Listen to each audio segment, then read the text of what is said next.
This 6,000-pound piece of burned and twisted steel might look like nothing more than scrap metal, but to the people of East Greenville, Pennsylvania, it's priceless. That's a hallowed piece of steel. To our community, and I think to our country, that is about the most valuable steel you're ever going to get your hands on.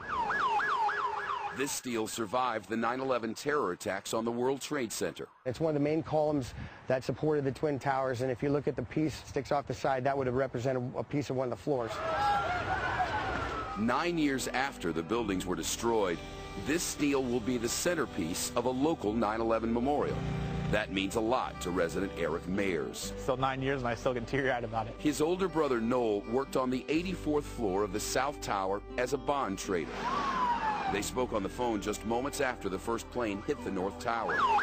When we were talking, he said, "Eric, it's total mayhem. People are jumping out of the building and just hear people in the background kind of screaming." We talked about a minute. We said we loved each other, hung up the phone. That was the last time Eric spoke with his brother.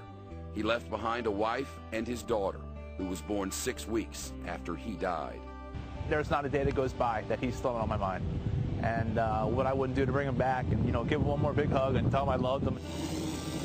It's very meaningful to our squadron and our post to have something like this on our property. It's an honor. The local Sons of the American Legion started plans for the 9/11 memorial a year ago. They found out items recovered from the World Trade Center site, including some 1,000 pieces of steel, were being stored in Hangar 17 at JFK Airport in New York. They applied for and acquired a piece of the Twin Towers for their town. Earlier this month, a motorcycle motorcade escorted the steel from New York to its new home at the American Legion post in East Greenville. I was the first motorcycle in the line, and I cried the whole way home. Yeah, right. Him and Glenn Beck.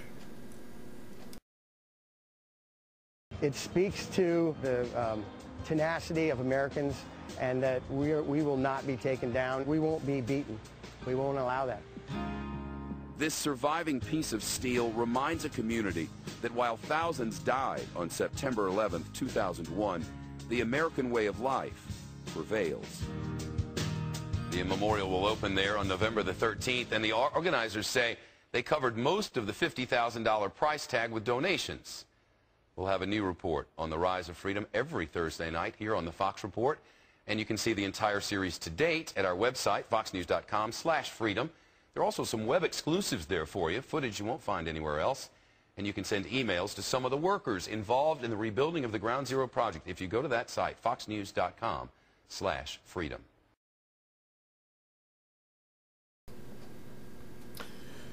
If only steel could talk.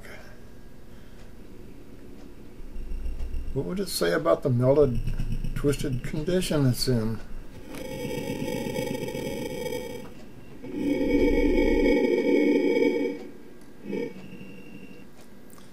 Why is it so oxidized?